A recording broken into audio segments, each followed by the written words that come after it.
dans un cas très clair de quelqu'un qui a utilisé des réseaux sociaux comme TikTok pour insulter la France, pour attaquer la France, pour inciter à la haine et à la violence. Donc il est tout naturel que le ministre de l'Intérieur, Bruno Retailleau, ait choisi de l'expulser. Et dans ce cas, en plus, on avait un passeport biométrique qui pouvait vraiment attester de ses nationalités algériennes. L'Algérie refuse de donner un laissez-passer consulaire, de le reprendre. C'est inacceptable.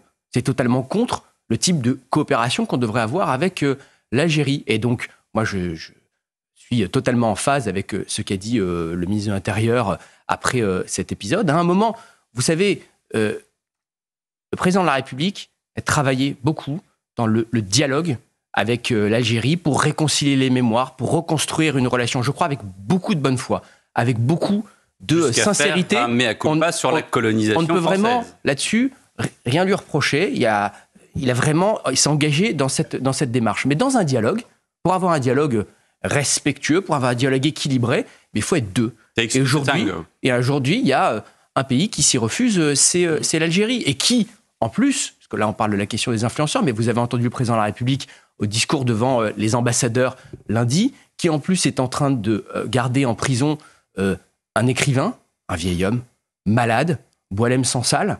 Je le dis, dans cette semaine, vous savez, où on a commémoré les 10 ans de l'anniversaire de l'attentat islamiste contre Charlie Hebdo, un écrivain qui a juste dénoncé l'islamisme, qui s'est juste prononcé pour la liberté d'expression, qui est aujourd'hui inculpé en prison en Algérie. Et le président a raison de dire qu'effectivement, cet agissement du régime contre Boualem Sansal, ça déshonore les Algériens. Et voilà. Donc,